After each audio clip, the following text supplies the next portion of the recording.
وہ بہت ٹیڑھی بن کے بات کرتی تھی اور اپنی بہو سے بہت زیادہ بدتمیزی کیا کرتی تھی، کبھی یہ کام کبھی وہ، اور اس کا ایک ماننا یہ تھا، وہ یہ کہتی تھی کہ جب تو حاملہ ہو جائے، جب تو پریگننٹ ہو جائے تو تیرا اگر لڑکا ہوا تب تو ٹھیک ہے، اگر لڑکی ہوئی تو سمجھ لینا کہ مجھ سے بری پھر اور کوئی نہیں ہوگی۔ اب بتاؤ، اس کا ماننا تھا کہ اسے لڑکا ہی چاہیے، یعنی جو ساس اس کی تھی یہ اس بات پر بہت زور دیا کرتی تو اپنے بیٹے سے بھی کہا کرتی تھی بیٹا لڑکے کی پیدائش ہو، اللہ رب العزت چاہے تو لڑکا دے چاہے تو لڑکی دے۔ یہ اس عورت کا بھی ماننا تھا، اس لڑکی کا بھی ماننا تھا۔ کہتی تھی امی آپ یہ کیسی باتیں کرتی ہیں، یہ تو اللہ رب العزت عطا فرمائے گا، لڑکی دے دے یا لڑکا دے دے۔ وہ کہتی تھی نہیں، لڑکا چاہیے۔ اس طریقے کی باتیں کیا کرتی تھی اور بہت زیادہ ظلم کیا کرتی تھی، ایک ظالمہ بن گئی تھی، وہ لڑکی کو بہت زیادہ پریشان کرتی تھی۔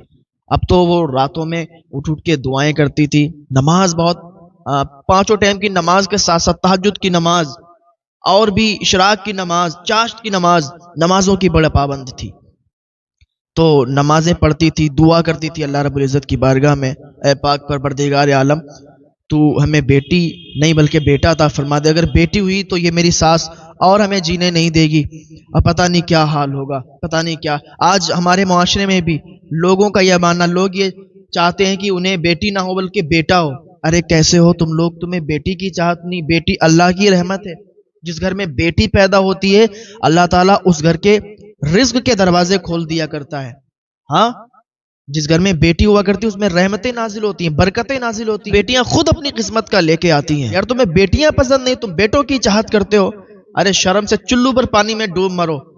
اللہ رب العزت جو چاہتا ہے وہ کرتا ہے، جسے چاہے بیٹی عطا فرما دے، جسے چاہے بیٹا عطا فرما دے۔ یہ تمہارے ہاتھ میں تھوڑی نہ ہے کہ تم ان لڑکیوں کو، ان بیویوں کو، اپنی بیویوں کو ٹارچر کرتے ہو کہ نہیں مجھے تو بیٹا چاہیے۔ ارے